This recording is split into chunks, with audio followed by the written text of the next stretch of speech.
အားလုံးပဲမင်္ဂလာပါကျွန်တော်ရဲ့တရုတ်စကားပြော channel ကနေကြိုဆိုပါရစေဒီဗီဒီယိုမှာဒီ HSK number 1ရဲ့ပထမဆုံးစကားလုံးလေးတစ်လုံးဖြစ်တဲ့ I ဆိုတဲ့စကားလုံးလေးနဲ့မိတ်ဆက်ပေးပါစေဟုတ်ပြီ I ထဲကိုကျွန်တော်တို့ဝင်လိုက်မယ် I ကိုရေးတာကတော့ဒီလိုပုံစံလေးဖြစ်ပါတယ်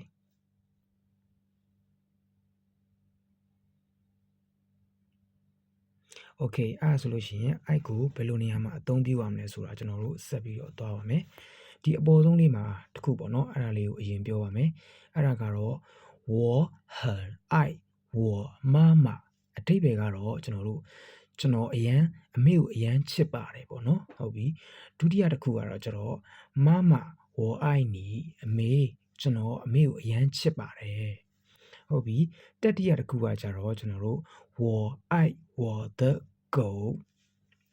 ကျွန်တော်ရဲ့ခွေးလေးကိုကျွန်တော်ချစ်ပါတယ်ဟုတ်ပြီနောက်တစ်ခုကကြတော့我爱吃米饭ကျွန်တော်ထမင်းစားတာကိုအရင်ကြိုက်တယ်ဟုတ်ပြီနော်နောက်တစ်ခုကတော့ကျွန်တော်我爱吃水果ကျွန်တော်အသီးအနှံနေစားတာကိုကျွန်တော်ကြိုက်တယ်ပေါ့နော်နောက်တစ်ခုကကြတော့我爱看电视ကျွန်တော် TV ကြည့်ရတာကိုကျွန်တော်ကြိုက်တယ်ပေါ့နော်နောက်တစ်ခုကကြတော့我爱读书ကျွန်တော်စာဖတ်ရတာကိုသဘောကြိုက်တယ်ပေါ့နော်နောက်တစ်ခုကကြတော့我们爱骑马ကျွန်တော်တို့ဒီမြင်းစီးရတာကိုကျွန်တော်တို့ကြိုက်တယ်ပေါ့နော်နောက်တစ်ခုကကြတော့虽然我爱吃糖但是